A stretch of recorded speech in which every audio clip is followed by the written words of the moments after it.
ওম নমঃ শিবায়। ওম নমঃ শিবায়। ওম নমঃ শিবায়। ভগবান শিবের কৃপা সকলের উপর বর্ষিত হোক। নমস্কার বন্ধুরা, সনাতন মোটিভেশন চ্যানেলে আপনাদের সবাইকে স্বাগত। বন্ধুরা, আজ আমরা জানব পবিত্র মহাশিবরাত্রির ব্রতকথা। মহাশিবরাত্রি হল ফাল্গুন মাসের কৃষ্ণপক্ষের চতুর্দশী তিথিতে পালিত এক মহান ব্রত। বিশ্বাস করা হয় এই রাত্রিতেই শিব ও পার্বতী এর পবিত্র বিবাহ সম্পন্ন হয়েছিল। আবার অনেক পুরাণ মতে এই রাত্রিতেই প্রথমবারের মতো শিবলিঙ্গ প্রকাশিত হয়। মহাশিবরাত্রির উপবাস ও জাগরণ করলে পাপ ক্ষয় হয়, মনস্কামনা পূর্ণ হয়, শত্রু বাধা দূর হয়, মোক্ষলাভের পথ সুগম হয়। বন্ধুরা, এই রাত্রিতে ওম নমঃ শিবায় জপ করলে অসীম পুণ্য লাভ হয়। বন্ধুরা, আজকের দিনে অনেকেই হয়তো এই মহাশিবরাত্রির ব্রত পালন করছেন। যারা এই মহাশিবরাত্রির ব্রত পালন করছেন তাদের অবশ্যই উচিত এই ব্রতকথা ও শিবের ৭৪ শতনামটি শ্রবণ করা। এবং যারা কোনো কারণবশত এই ব্রত পালন করতে পারছেন না, তারাও ভগবান শিবের সম্মুখে একটি প্রদীপ প্রজ্বলন করে ব্রতকথাটি শ্রবণ করতে পারেন। তাতেও এই ব্রতের পূর্ণ ফল অনেকাংশেই লাভ করা সম্ভব। বন্ধুরা, যারা প্রথম প্রহরেই পূজা সম্পন্ন করে নেবেন তারা প্রথম প্রহরেই ব্রতকথাটি শ্রবণ করে নেবেন, এবং যারা সম্পূর্ণ রাত্রি জাগরণ করে পূজা সম্পন্ন করবেন তারা চেষ্টা করবেন প্রত্যেক প্রহরের পরেই ব্রতকথাটি শ্রবণ করার। বন্ধুরা, তাহলে শুরু করা যাক মহাশিবরাত্রির ব্রতকথা। ওম নমঃ শিবায়। জয় শিবশম্ভু। পুরাকালের কথা, তখন কৈলাস পর্বতের শিখর ছিল সর্বরত্নে অলঙ্কৃত। ছিল ছায়া সুনিবিড় ফুলে ফলে শোভিত বৃক্ষ, লতা গুল্ম ঢাকা।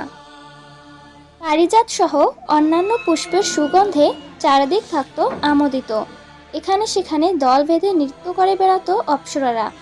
ধ্বনিত হতো আকাশগঙ্গার তরঙ্গ নিনাদ। ব্রহ্মশ্রীদের কণ্ঠ থেকে শোনা যেত বেদধ্বনি। এই কৈলাস শিখরে শিব পার্বতী বাস করতেন। গন্ধর্ব, স্নিগ্ধ, চারণ প্রভৃতি তাদের সেবা করত। পরম সুখে ছিলেন শিব পার্বতী। একদা পার্বতী শিবকে প্রশ্ন করলেন, আপনি কোন ব্রত বা তপস্যায় সন্তুষ্ট হন? দেবী পার্বতীর কথা শুনে শিব বললেন, দেবী, ফাল্গুন মাসের কৃষ্ণপক্ষের চতুর্দশী তিথির রাত্রিকে শিবরাত্রি বলা হয়। এই রাত্রিতে উপবাস করলে আমি অত্যন্ত সন্তুষ্ট হই। স্নান, বস্ত্র, ধূপ, পুষ্প ও অর্চনায় আমি যতটুকু সন্তুষ্ট হই তার চেয়ে বেশি সন্তুষ্ট হই শিবরাত্রির উপবাসে। তিনি আরও বলেন, ব্রত পালনকারী ত্রয়োদশীতে স্নান করে সংযম পালন করবে, অপক্ষ নিরামিষ বা ভবিষ্যন্ন ভোজন করবে, ভূমি বা বালু বিছানো যজ্ঞবেদী অথবা কুশ বিছিয়ে শয়ন করে আমার অর্থাৎ শিবের নাম স্মরণ করতে থাকবে।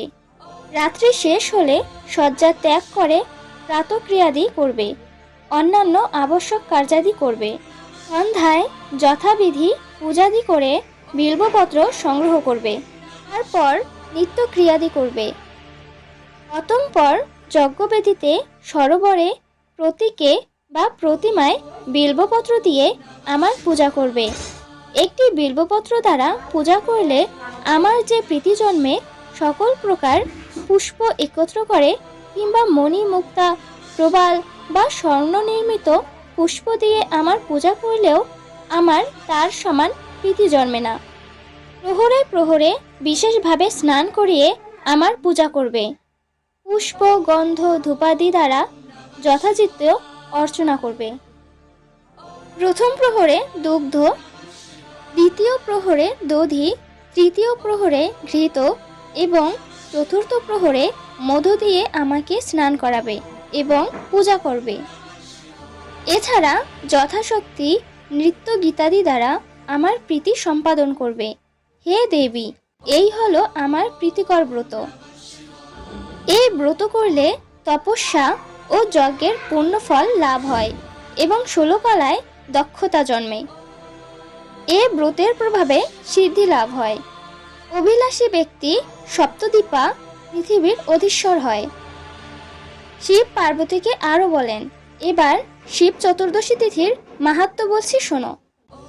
একদা সর্বগুণযুক্ত বারাণসীপুরীতে ভয়ঙ্কর এক ব্যাধ বাস করত। বেটে খাটো ছিল তার চেহারা, আর তার গায়ের রং ছিল কালো। চোখ আর চুলের রং ছিল কটা। নিষ্ঠুর ছিল তার আচরণ। হাত জাল, দড়ির ফাঁস এবং প্রাণী হত্যার নানা রকম হাতিয়ারে পরিপূর্ণ ছিল তার বাড়ি। একদিন সে বনে গিয়ে অনেক পশু হত্যা করল। তারপর নিহত পশুদের মাংসভার নিয়ে নিজের বাড়ির দিকে রওনা হলো। পথে শ্রান্ত হয়ে সে বনের মধ্যে বিশ্রামের জন্য একটি বৃক্ষমূলে শয়ন করলে এবং একটু পরেই নিদ্রিত হলো। সূর্য অস্ত গেল। এলো ভয়ঙ্কর রাত্রি। ব্যাধ জেগে উঠল। ঘোর অন্ধকারে কোনো কিছুই কারো দৃষ্টিগোচর হলো না। অন্ধকারে হাতড়ে হাতড়ে সে একটি শ্রীফল বৃক্ষ অর্থাৎ বিল্ব বৃক্ষ পেল। সেই বিল্ব বৃক্ষে সে লতা দিয়ে তার মাংসভার বেঁধে রাখল। বৃক্ষতলে হিংস্র জন্তুর ভয় আছে এই ভেবে সে নিজেও ওই বিল্ব বৃক্ষে উঠে পড়ল।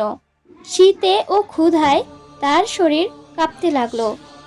এভাবে সে শিশিরে ভিজেই জেগে কাটালো সারা রাত। দৈববশত সেই বিল্ব বৃক্ষমূলে ছিল আমার অর্থাৎ শিবের একটি প্রতীক। তিথিটি ছিল শিব চতুর্দশী, আর ব্যাধও সেই রাত্রি কাটিয়েছিল উপবাসে। তার শরীর থেকে আমার প্রতীকের উপর হিম বা শিশির ঝরে পড়েছিল। তার শরীরের ঝাঁকুনিতে বিল্বপত্র পড়েছিল আমার প্রতীকের উপর। এভাবে উপবাসে বিল্বপত্র প্রদানে এবং শিশির স্নানে নিজের অজান্তেই ব্যাধ শিবরাত্রি ব্রত করে ফেলল। দেবী তিথি মাহাত্ম্যে কেবল বিল্বপত্রে আমার যে প্রীতি হয়েছিল, স্নান পূজা বা নৈবেদ্যাদি দিয়েও সে প্রীতি সম্পাদন করা সম্ভব নয়। তিথি মাহাত্ম্যে ব্যাধ মহাপুণ্য লাভ করেছিল। পরদিন উজ্জ্বল প্রভাতে ব্যাধ নিজের বাড়িতে চলে গেল। কালক্রমে ব্যাধের আয়ু শেষ হলো। যমদূত তার আত্মাকে নিতে এসে তাকে যথারীতি যম পাশে বেঁধে ফেলতে উদ্যত হলো। অন্যদিকে আমার প্রেরিত দূত ব্যাধকে শিবলোকে নিয়ে এলো, আর আমার দূতের দ্বারা আহত হয়ে যমদূত যমরাজকে নিয়ে আমার দ্বারে উপস্থিত হলো।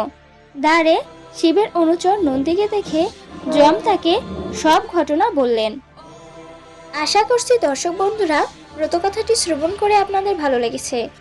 ভিডিওটি ভালো লাগলে অবশ্যই একটি লাইক করবেন, এবং আপনি যদি এই চ্যানেলের নতুন দর্শক হয়ে থাকেন তাহলে এখনই চ্যানেলটিকে সাবস্ক্রাইব করুন। ওম নমঃ শিবায়। জয় শিব শম্ভু।